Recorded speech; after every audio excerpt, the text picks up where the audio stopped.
My name is Christian Ray, and I moved halfway across the country to build a blacksmithing forge from the ground up so that I could be part of the centuries-old tradition of making beautiful and lethal masterpieces out of metal.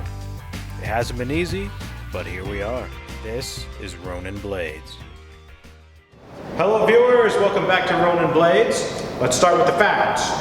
The facts are, I have clients coming up to me asking for Damascus steel, and unfortunately I have to turn them away because I don't have the equipment I need to make Damascus. Until today.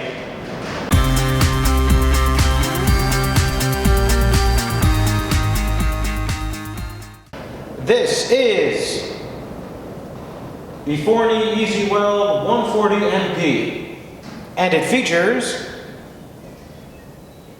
140A outputs, 120V inputs, easy to use, portable, multiple welding processes, MIG, stick, and TIG. Basically, it's the perfect machine for any welding task you can think of. Ah, these are in Spanish. Oh, wait. Soon I have the flux cord line installed, fed through the gun, and everything is hooked up, ready to weld. I'm not too experienced MIG welding yet, so before we get to work on our billet, I'm going to get some practice on another piece of equipment I need in the shop, which is a twist wrench. To make one, I've taken the upper jaws of a pipe wrench. I'm going to weld this pipe on top as best as I can. Basically, it's going to give us another handle coming out of the other side of the wrench, so it'll make it easier to twist things with it. I use a magnet to secure everything in place. I hook up our ground clamp, and I'm ready to go. It's a little bit of trial and error with voltages and wire speeds, but soon I'm finished. It ain't pretty, but it'll hold. I have here 1095 and 15N20. I'm going to cut them into pieces, stack them up, and weld them together. I soon have our two strips cut to pieces, and I move on to the grinder to clean them up. It's really important to make sure your pieces are clean when making Damascus. I even give them a solvent bath to get rid of any oil.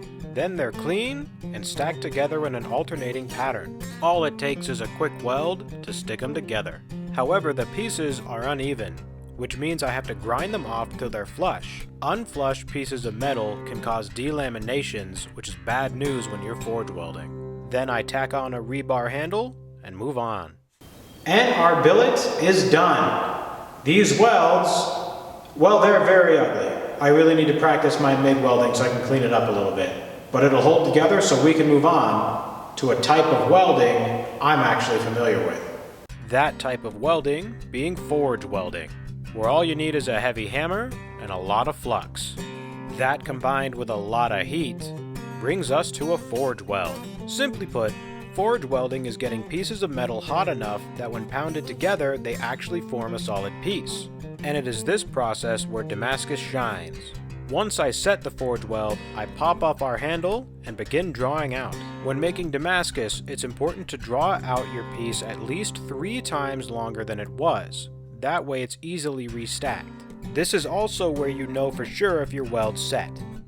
Unset welds will split apart when you hit them on the sides, and since we're easily drawing out here, it was perfectly set by yours truly.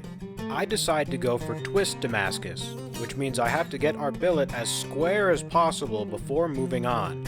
Once I have it square, I let it cool before I can finish it up. While our piece is cooling off, I'm going to tell you a little bit more about Damascus.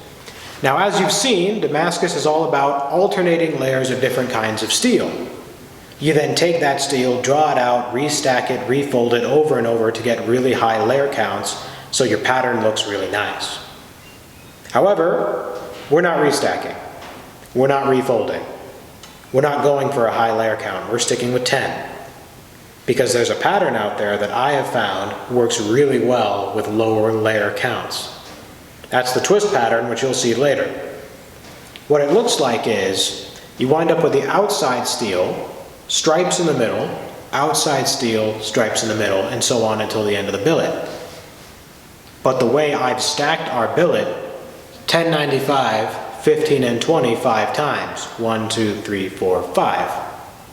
That means one side of our billet is nothing but 1095 and the other side is 15N20.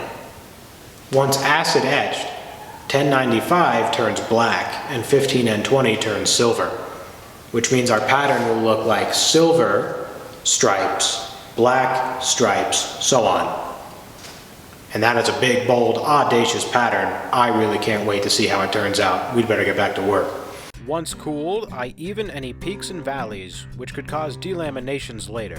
I then use our twist wrench to give our billet its trademark twist. I give it one full twist, then take it back to the anvil to square it out. Soon enough, our billet is square, and we're finished.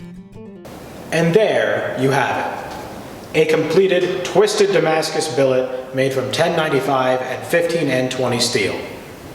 It came out great. I can't wait to see what we're going to make out of it. But I'm going to have to wait, because I'm not picking what this is going to be. You are. Yes, you heard me right, loyal viewers. In the upcoming days, there's going to be a poll on the official Ronin Blades Facebook page where you, yes you, are going to pick what this billet is going to become. Once it's selected, that's what we're going to be making.